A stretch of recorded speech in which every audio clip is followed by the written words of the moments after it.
So hello and welcome everyone to our ZIFCon webinar. The spring has come, so it's a beautiful Wednesday here in Poland, and I hope you can also enjoy the sunny weather outside wherever you are. My name is Rinzo, and I'll be your moderator during the webinar. Before we start, a quick reminder about the conference registration. We're only about 2.5 weeks away from the event, so if you haven't registered yet, please do it now. And today, we have Paweł and Patryk, who will talk about purple teaming and their experience in playing red-blue games for the better good, right? All right, gentlemen, let's start the show. All right, so maybe we can start from screen sharing to have everything shared. Okay, apologies for that. All right, once again, welcome everybody to our today's presentation. My name is Paweł, and I'm a penetration tester, and my colleague here is Patryk. He works as a director in a company from the finance industry. Today, we would like to introduce you into a purple teaming, which is relatively funny, and I think it's a future of total security and at least improving security in most companies. And a lot of people, they don't properly understand what's a purple teaming. Is it kind of a separate game or something? But Patryk, you want to say something in the beginning? So hello everyone. Again, this is Patryk. So short introduction to this webinar. This is based on our planned training for the ZIFCon, Applied Purple Teaming. And let's get started.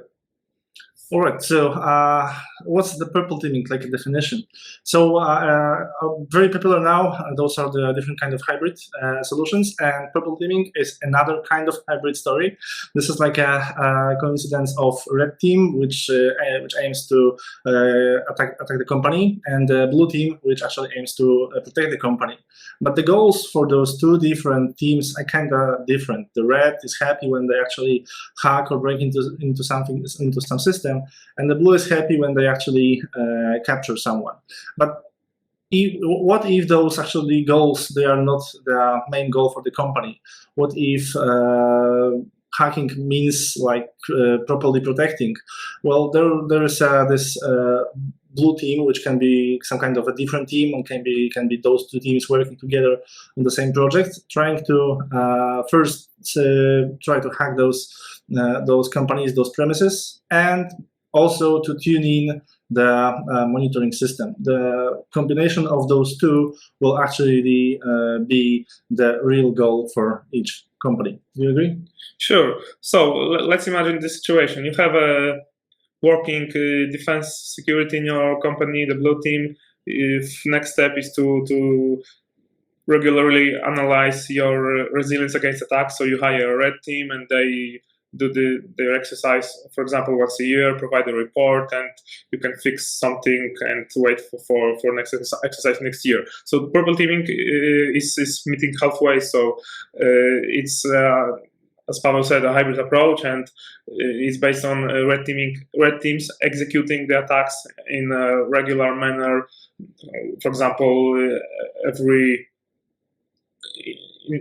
week, every day, every month, so more often than 1 year, or this could be also automated. So the purpose is to constantly, more frequently at least, validate the security posture, security controls.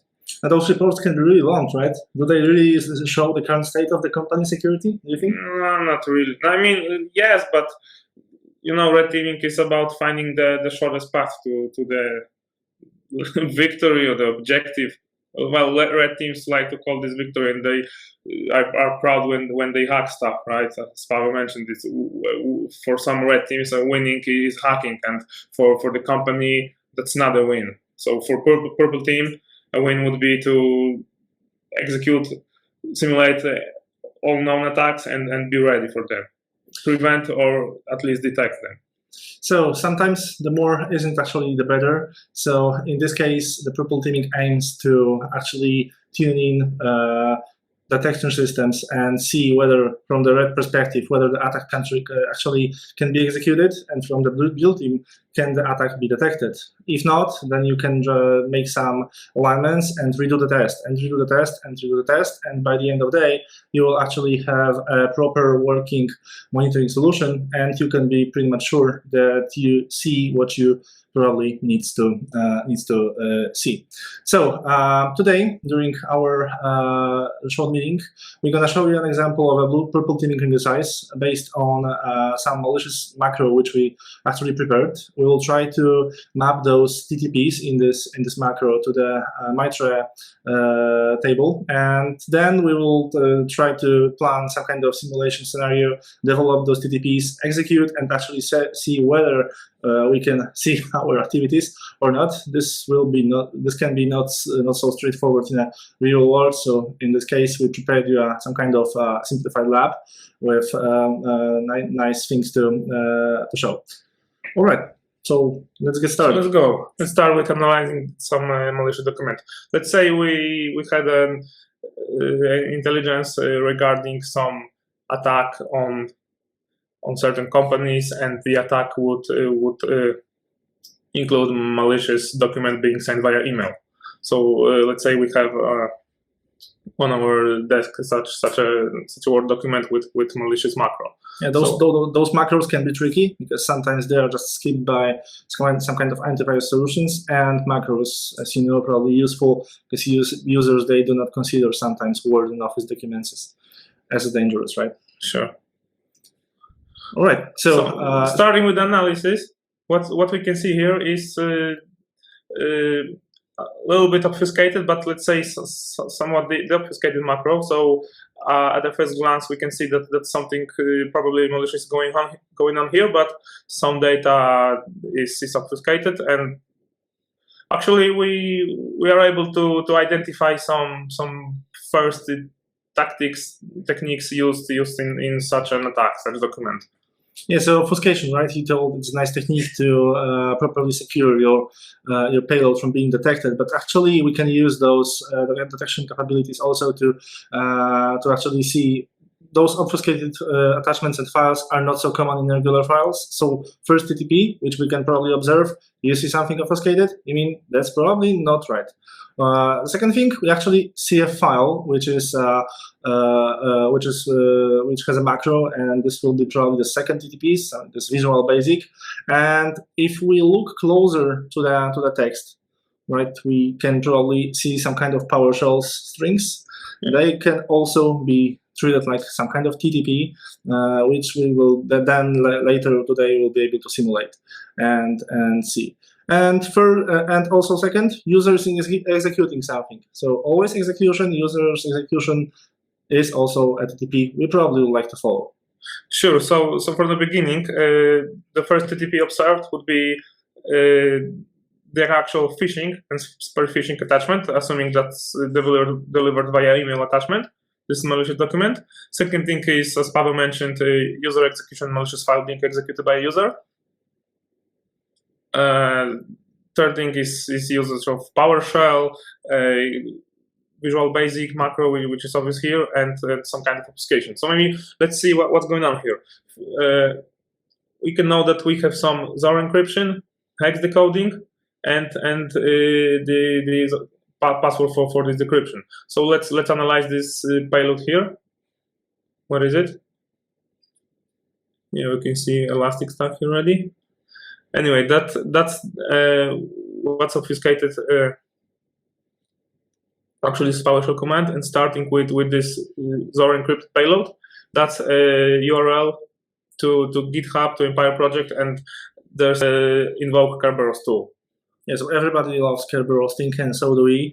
And this is another thing we probably will be able to attack later in the future. Kerberos is always interesting, and it's relatively easy to spot in the wild. So maybe we can take a note on that and come back to that later today. Yes. So sure. This actual the specific macro maybe doesn't make much sense, because who would want to execute only Kerberos in here? But that's an example of some of techniques packed in a single file. So anyway, first we have this URL, and this is URL to this GitHub site and PowerShell script. Then this is downloaded using those objects, Microsoft XML HTTP. So this is a basic means of downloading HTTP stream and saving it to disk. And then we have this file encoded name. So after decoding this, we can see where the file is actually stored by this macro. So something will be dropped on our hard drive. This probably will be the job of the antivirus solutions to make it secure and properly check whether those files are malicious. But we can probably take a note on that, because logging new files and is useful for the future analysis. If we will be able to reproduce the steps, we probably will be able to know a little more. Right.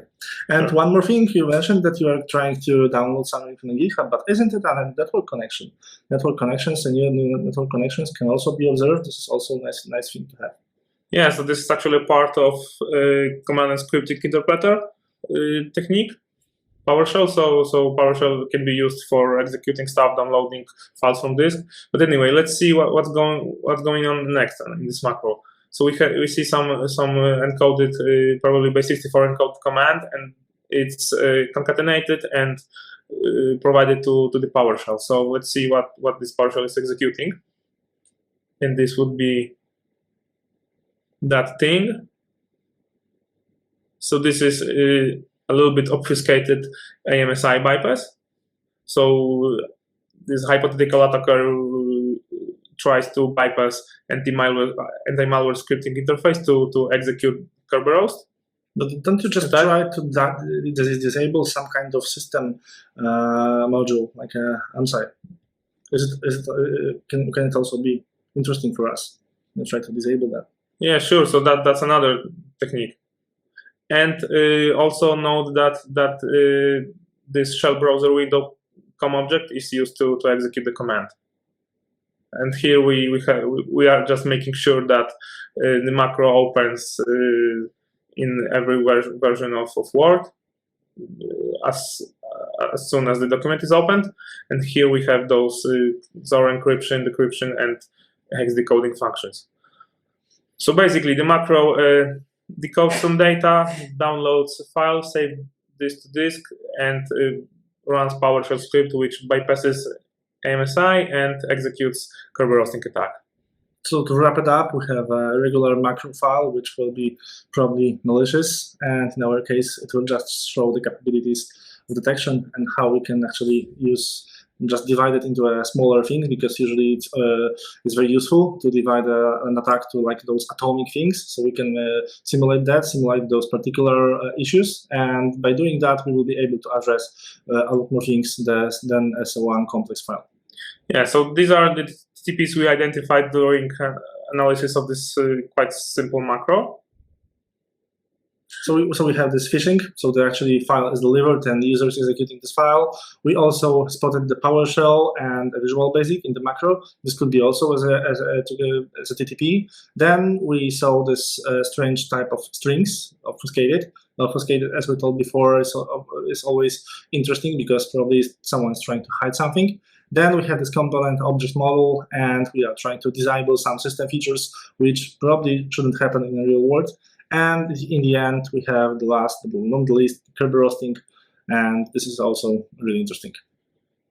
Yes, so that's it. Let's now plan the simulation for the specific TTPs. So that's actually the essence of purple thing, at least for me, at least my favorite part. So we have a bunch of TTPs which are used by the threat actor, and we want to create some atomic simulations, as Paweł mentioned, to run those atomic techniques on our environment and see if we can spot or detect or maybe block those activities. So for the spear phishing attachment, we won't actually perform the simulation here, but let's say we could, for example, test the mail gateway with some generated malicious documents, and there are a lot of tools for that, like Evil Clippy, Macro Shop, Lucky Strike, and so on. So these tools can be used to generate some malicious macros. They're probably flagged by antiviruses, but anyway, this could be tested to see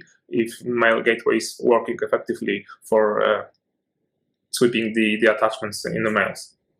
Second thing is user execution malicious file, so we can easily simulate this by just dropping this malicious document on disk. Third thing is this TTP of PowerShell. So this includes two different things. First thing is running PowerShell with encoded commands. As we've seen before, this base 64 string of encoded command, that's classic sign of malicious activity. And other thing is the PowerShell downloading file from the web.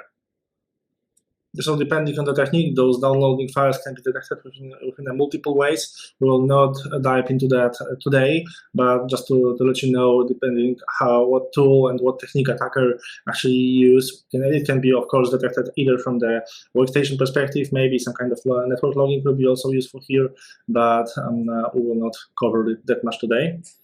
Yes, actually, in our document, the word was downloading the file, but let's focus on simulating the PowerShell downloading file from the web, because we can see some interesting artifacts there too. Next thing is Visual Basic. So Visual Basic VBA macros by themselves may not be very malicious, but the malicious indicator of malicious macro could be, for example, word process spawning PowerShell process or CMD or something else that's not, let's say, desired. Another one is obfuscated stuff, files and information. So this is also covered by the simulation mentioned before, which is PowerShell with encoded commands, base 64 encoded commands. Another thing is use of component object model. So those COM objects that were instantiated, we can simulate this by creating instantiating and using some COM object for command execution. Let's see what this would give us. Next one is impaired defenses. So we are focusing now on this single method of MSI bypass using MC init failed. And there are other methods. My favorite are the DLL patching, when we patch the first bits of the MC scan string or MC scan buffer function with a assembly that returns the value indicating that string is not malicious, but here the PowerShell method is used. And the last TTP is mentioned Kerberos thing. So we could simulate this by running this invoke Kerberos tool, but actually diving deep into the invoke Kerberos script, we can see that this uses Kerberos requester security token class. This is some .NET construct. It can be used to request TJS tickets. This is actually based on low-level API. So this is, if I remember correctly, initialize security context, acquire credentials handle, but it's easier to simulate this using PowerShell than write like 100 lines in pure C to gather a request for a single Kerberos service ticket. Anyway, going further, we can now start developing the simulation. And that's what we do, just to make sure we cover everything, and we can plan those developing things. If, for example, if we know that there's some kind of different attack scenario, like an APT group or some kind of malicious malware works that way, we just divided that into smaller steps, and then we will use those atomic techniques to run on our desired system and see what actually does give us. Sure. So let's kick off with the actual simulation. We can see the example commands for specific TTPs, and we can just try to execute them on our system. Right. So let's start from the first one, which will be dropping some file on a disk. So, okay, so this is relatively straightforward. We'll just do that by dropping it using user interface, but it doesn't really matter. The file is dropped first, so we would like to see the result. Yeah, so let's say user saved this document in some location at disk. So that's it. That's the simulation for that one. So the file More has been simple. dropped. Once again, this is a job for antivirus solution to make sure that the file is actually malicious and properly secured, but it will be useful for us to see those kind of activities, just to later make some threat hunting and make sure that we know what was the story behind this attack. And this is relatively easy to spot because, and today we are using a Kibana tool and Elasticsearch, which is binded to our small lab.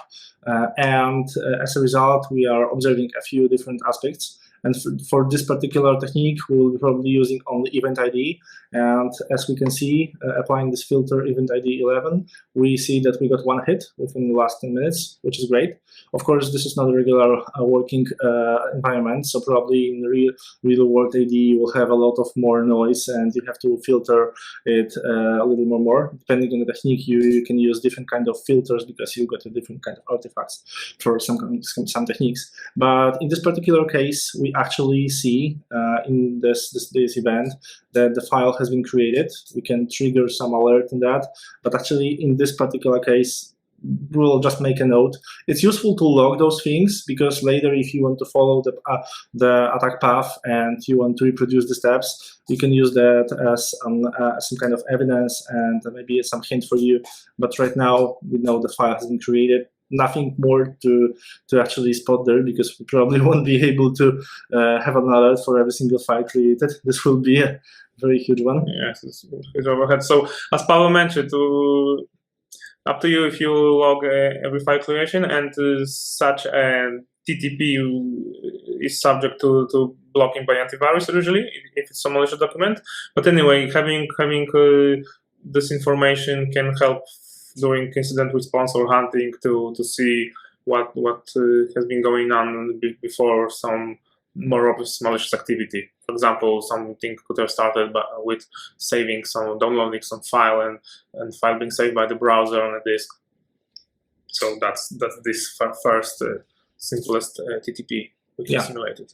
Yeah. All right. So this was the first one. Then second, we got a PowerShell with encoded command.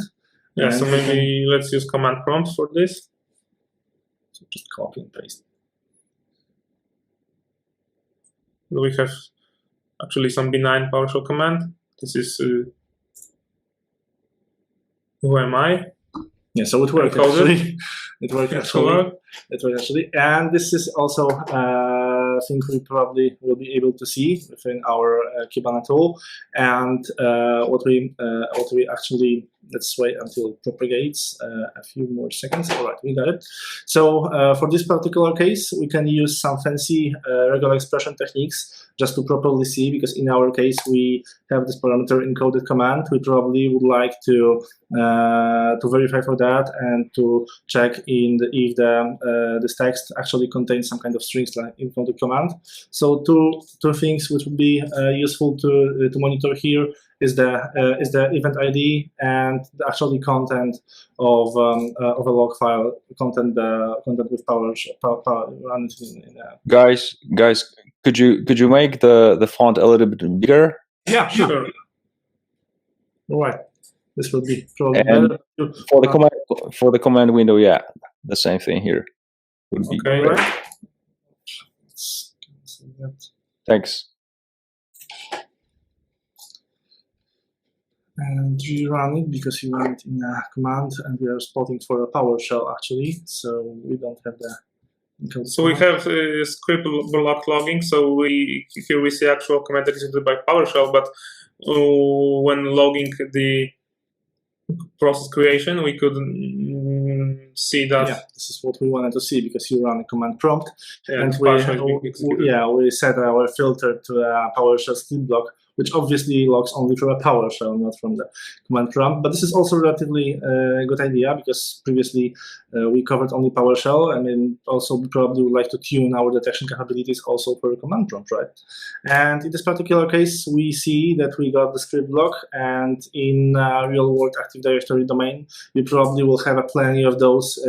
In our case, we only spot whether the script block text actually exists, but there's no issue with running some kind of query with regular expression for this particular string. And this will be the second thing to cover within our simulation. Okay, the third thing is using PowerShell to download some file from web.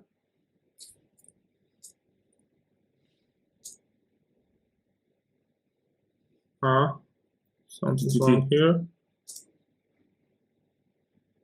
Okay, so now we use PowerShell to download something from the web. It wasn't safe on this, but anyway, it was downloaded. So this could be executed first by looking for those invoke web requests or pipelined to invoke expression when this is some malicious script. That's the common usage for downloading and executing stuff from internet. And the second thing we would check in logs is actual network connection. Yeah, so depending on the technique, you can observe for event ID, which will be sysmon event ID 3 in our case, in this case. But if an attacker would use any kind of different technique, like a bit solution to download files, they have dedicated event IDs 59 and 61. So it will be nice things to observe, but we will not focus on observing network requests at the moment. Let's try spawn WinWord. PowerShell from WinWord. Yeah, so interesting thing about this simulation number 4. Here we will try to simulate a word macro which spawns PowerShell, and using this shell command, the parent process would be PowerShell would be Word, but actually when we used this component object model instance to create a new process, the parent was Explorer, not the WinWord. So depending on what technique is used by the attacker, the outcome can be different. So sometimes we can check for parent processes. Maybe we can actually show the content of the macro file. Yeah, and this is the word for simulation 4. So make the font a little bigger. This should be Control plus. Got a better idea. Yeah, just copy this to. I will use the resolution is, and we can zoom in here a few more times. Manually. Manually, because those shortcuts in virtual machines, they don't work as so great. So this is the actually content of the file we just run, and we'll try to observe that within our Kibana. And let's jump to the Kibana and try to look for one more. Okay, this dash here is actually not interesting us because this is PowerShell script.text. You can select which fields you actually see, but in this case we got a hit, we got a prepared filter, and in this case we will be observing first the event ID, then we will be observing for the parent process name, which in our case was WinWord, because as you remember we just ran a macro file from this Word file. And the actual content of this log would show us that this is probably relatively unusual, that the WinWord is a parent process for a PowerShell, right? So this would probably trigger some alerts. Should trigger. We should observe for that. Yeah, so that's a great role here to actually alert when Office application spawns a process of PowerShell command line or something else. When you monitor those things using sysmon, you can actually have those kind of default alerts set up. Like in this case, we know that we imported into our sysmon the module called sysmon modular, and it has by default those rules which actually suggest you some kind of activities. Like this one, it mapped this technique ID from Matrix to our task. This is a really nice thing to have. But of course, it's always a great idea to tune those alerts up to your environment, and let's see to see if actually the default triggers they work in your case. This is relatively simple one, so it worked, but this is not that easy. And without properly tuning, you can have a lot of false positives and a lot of noise. Okay, let's go up.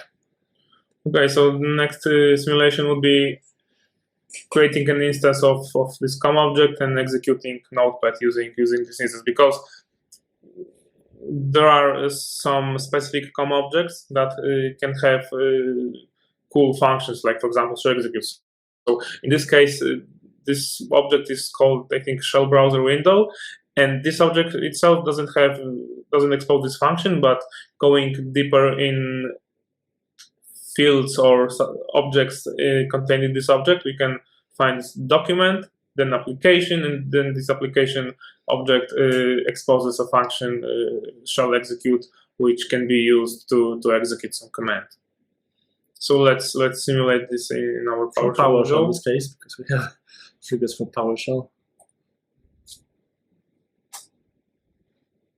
All right, let's have it run. It propagates. It takes a few seconds to propagate from our domain controller, but today it works flawlessly, so great. And in this case, we will be observing for the event ID, and as we can see, we got a hit for this particular event ID. And again, we just covered our new TTP. Yeah, so for those COM objects, I don't think it's that easy to monitor every instantiation of such an object.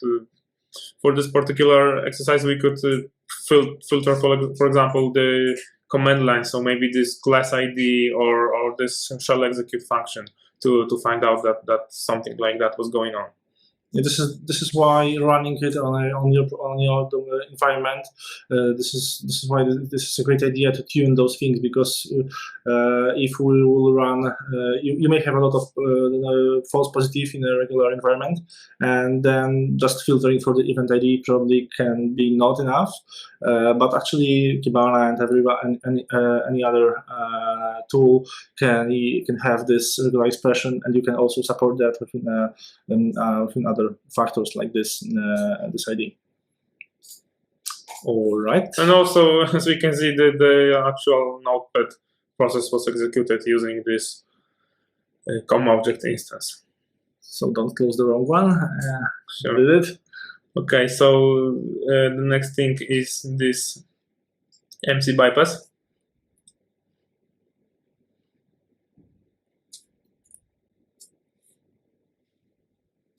So this just maybe we can enhance the font here somehow. Properties, font. I got quite fluency in that, a little better. So we just disabled system AMCI. Of course, this actually worked because in our today's demo we have the Defender disabled, because normally it probably wouldn't allow us to do so. Yeah, so that's the other thing with antiviruses.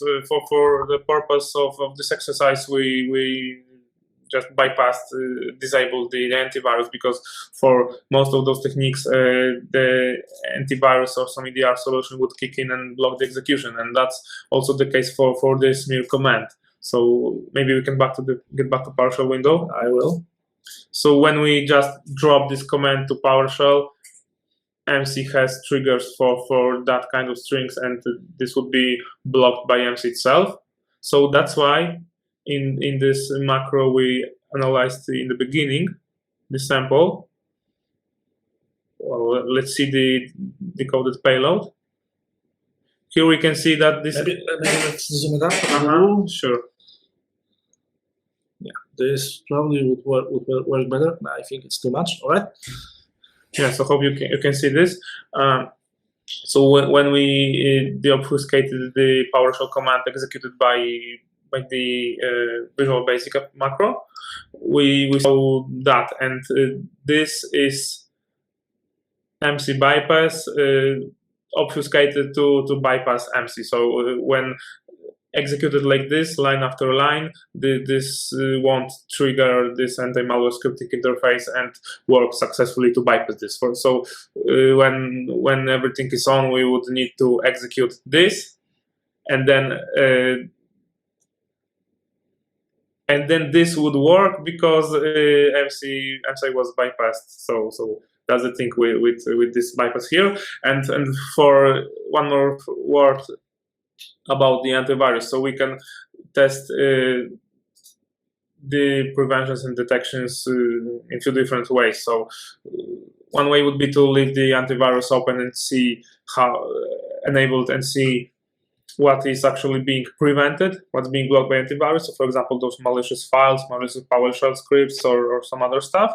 And other approach would be to add some bypasses, whitelist some commands or some folders, or disable the antivirus in some testing environment to see how actual detections work. So to give a chance for detections to kick in before the antivirus hits our payload.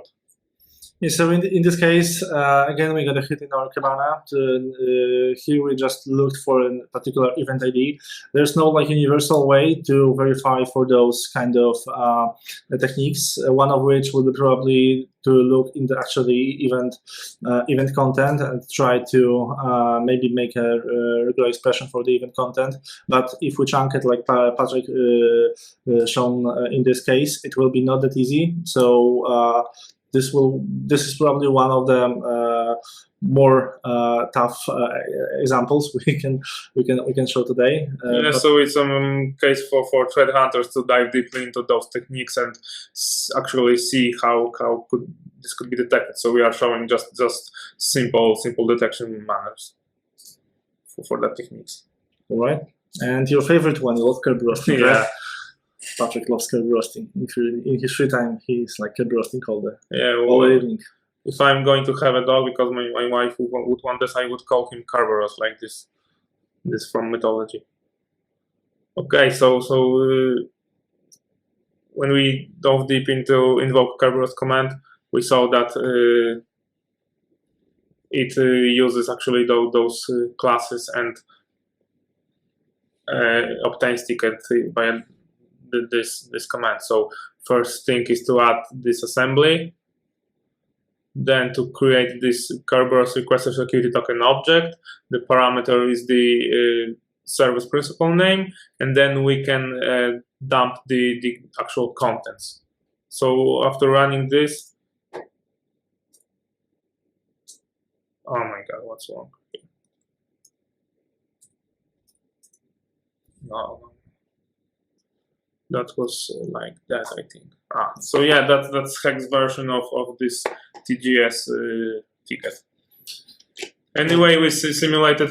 Maybe we did not simulate Kerberos because Kerberos may involve requesting for a lot of TGTs, but we did a single TGS request to see if it's logged or not here. So Kerberos is actually a great example of how the proper understanding of an attack and what are the artifacts associated with each attack actually can help us and help our detection capabilities. And in this case, we are observing for the event ID characteristic for a Kerberos, which would be 4769. And then if you look closely to an event log from Kerberos, first you can take a look in this encryption technique for the ticket, because this encryption type actually differs from the properly requested ticket, and also useful to filter the Kerberos things is also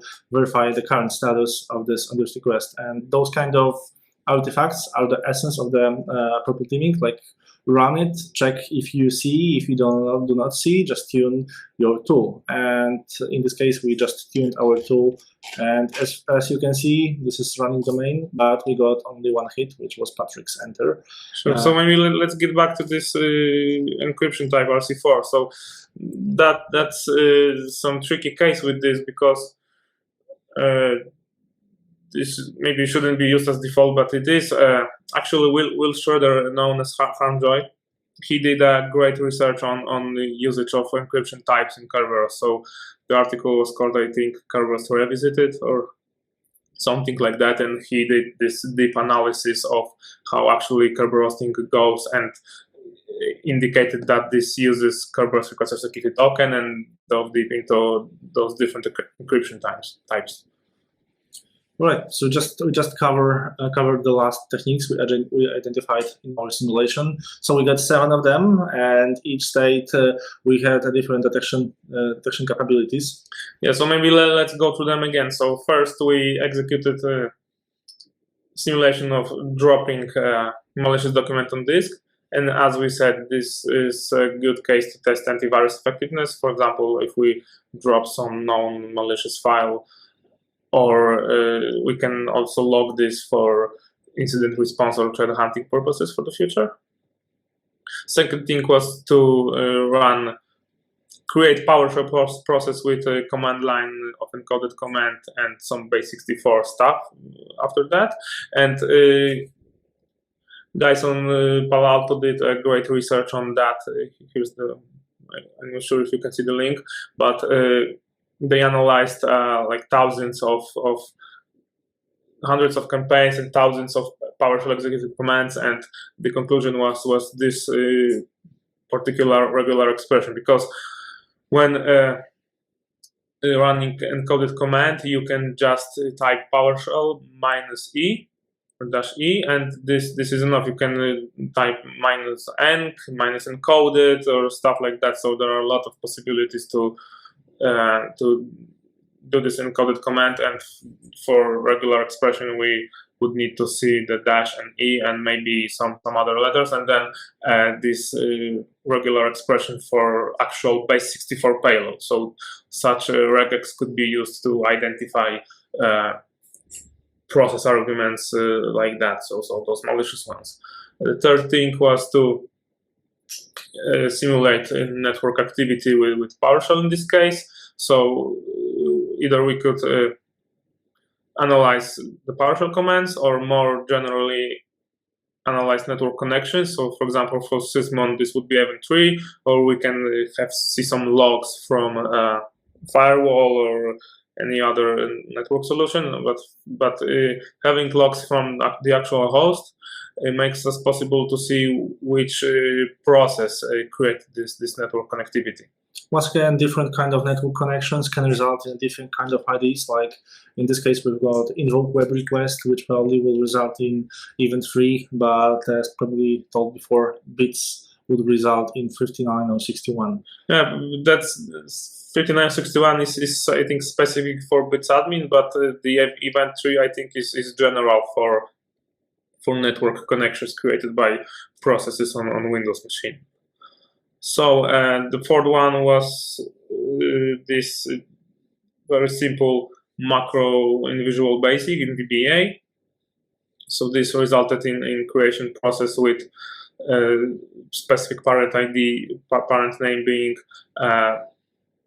WinWord. So Sysmon, I think it usually logs the parent process name, but this event ID 4688 on Windows, and I think starting from Windows 10, this is logging parent process name, because when you see the process environment for a specific process, there's this parent process ID, which can be spoofed, by the way, but that's a completely different case. And to log the actual parent process name, we would need to capture the name related to this ID before, for example, this parent process is killed. So newer Windows and Sysmon can log parent ID and parent name, because for us, of course, parent name is more interesting than the mere ID of the process. Fifth one is this COM object instantiation and executing command using some nested, let's say, nested function of shell execute. And actually, when we used this technique, so this shell browser window, class ID, and this execution, the parent process for PowerShell, or here for Notepad, would be the Explorer. But when using the previous technique, so just shell PowerShell in Visual Basic, the parent here was the Word process. WinWord.exe, yes. So sixth one was MC bypass, one of many.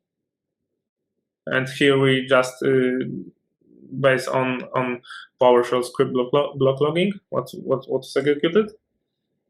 And the last one was in Kerberosing. So we could simulate Kerberosing using different tools. For example, we could just run invoke Kerberos, and then this could be detected even by regular expression by invoking some malicious command called invoke Kerberos, right? But that's not the actual detection for Kerberosing, right? So we would need to analyze how Kerberosing works. So that's this essence of purple teaming we're talking about, to analyze what's going under the hood in a specific tool, how the specific technique works, and then see how can we most adequately simulate it. So the simulation of executing the invoke Kerberos tool would be like the first step, the simplest one, but to advance the detections, we would finally simulate the network traffic using some underlying, in this case, .NET classes exposed by .NET to request for those TGS tickets and generate some events. And for correlation, we could see how many events were noted in short time. But because, for example, when not very sophisticated attacker invokes Kerberos, they probably would use some simple script, and those TGS requests would be issued one by one in a short time period. And when staying covered and hopefully non-detected, attacker would issue them in some time windows. So, for example, every minute or two, another command would be executed to acquire a single TGS ticket and then crack them offline. All right, so this is the end what we have prepared for you for today's webinar, and we'd like to invite you for our full training, which covers the homework topics and dive much more deeply into this case. And so we also encourage you to take attend in that. Also, we encourage you to take a look in our malware development workshop, when we dive more deeply into malware creation techniques. Those knowledge was triggered from our project when we created a lot of different malwares for different engagements, and this is also really interesting. So we encourage you to. Yeah. So about the actual full training, imagine what we spoke about last hour and multiply this by 5 hours and 5 days. And for malware development, we can implement some. We will implement some covert C++ loader to browse bypass techniques. So, right. So thank you for your attendance, and if you have any questions, we are open to ask you. Yep. So thanks, Paweł and Patryk. It was great. So there is a question: what purple specific toolset do you use during an exercise and a framework?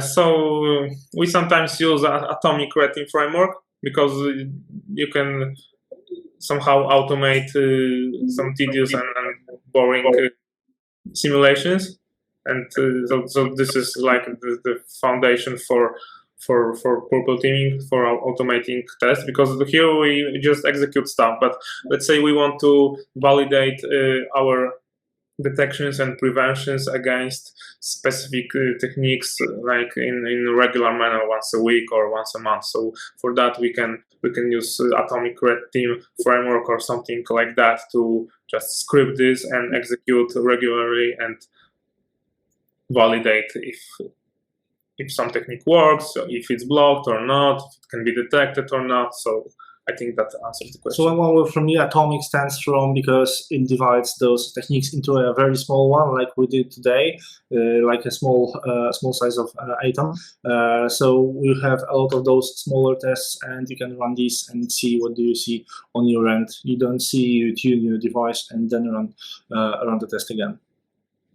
Right. Another question: do you set up a separate environment for each exercise, or do you somehow manage to exercise them within your corporate environment? So it depends what you want to achieve. If you want to test the production environment, you run this on production, right? Well, Depends on your business and depends on kind of your industry, of course. Yeah, maybe you want to run every malicious stuff on the production, but some techniques to be executed on production environment. And for, let's say, development purposes, to develop, for example, use cases for your security operations center, for your monitoring, you can use some dev environment to execute those attacks. So it totally depends on your approach, I guess. Yep. I have a question to you guys. Is there any difference between, because I know you guys have extensive experience.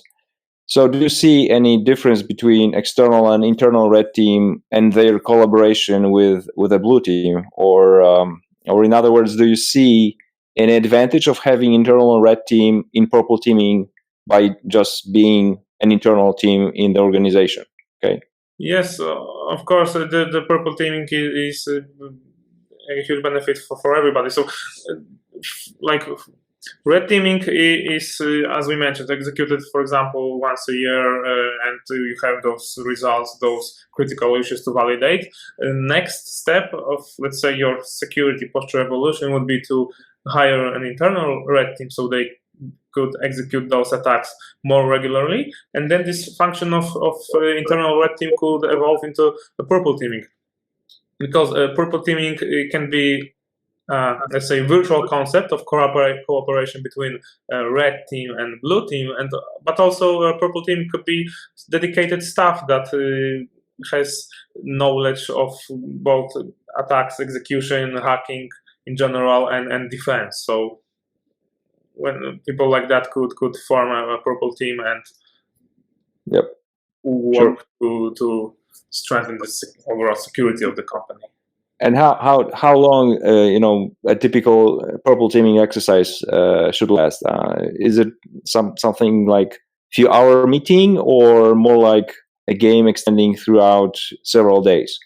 It depends on what you simulate. For example, when we simulate some command, let's say I'm a red teamer who tries to simulate some specific TTP. So for me, it would take 1 second, right, to just paste and the command and click enter. Yeah. But for blue teams to analyze this could take longer. We could have a regular catch-ups to see progress. And that depends on how you play this game actually in your company. Right.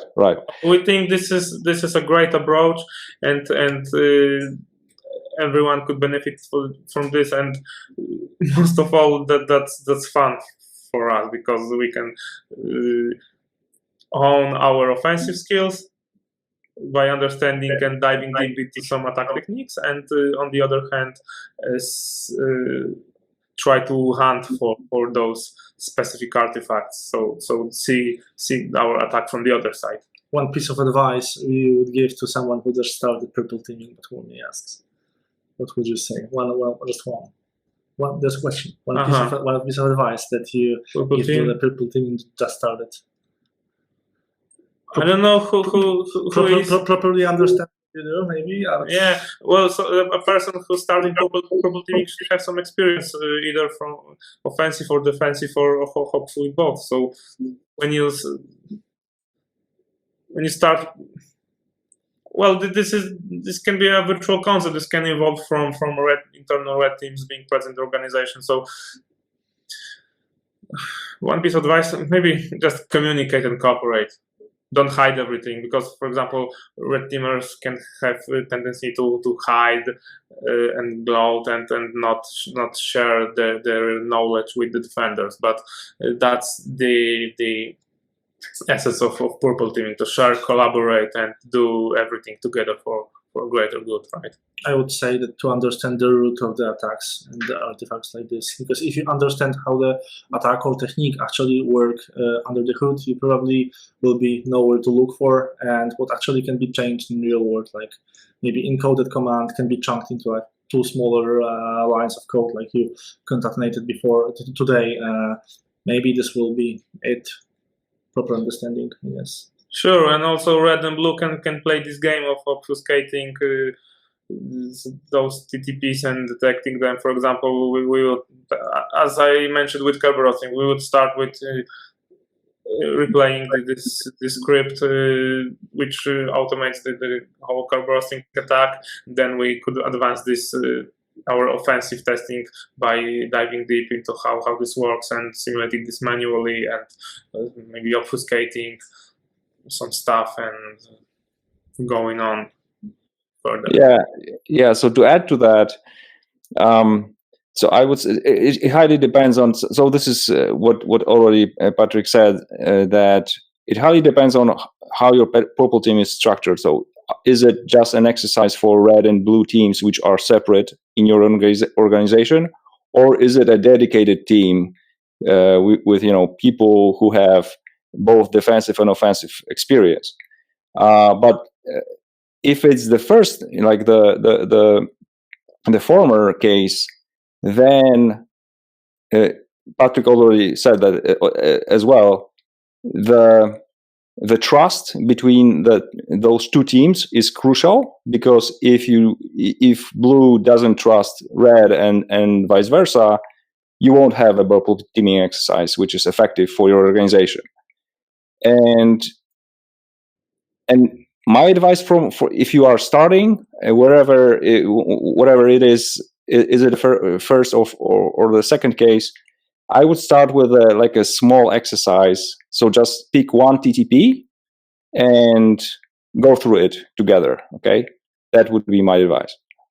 Yes, you can start, for example, from some testing development environment, not to do this in production, but just create a lab like we did. So host some Elastic Stack, some Windows machine, the internal domain, and then run some attacks and try to detect them. That lab setup is also a part of our full day training, right? Sure. Yep. Okay, guys, I think we don't have any other questions. So, yep, thank you very much. Please subscribe and register for our trainings, our webinars, and the conference. So thank you, Paweł and Patryk. Thank you guys for your time. Thanks, everybody. Hope you enjoyed this. And stay healthy, of course, during this time. Sure, stay well. Yeah. Bye. Cheers, guys. Bye-bye.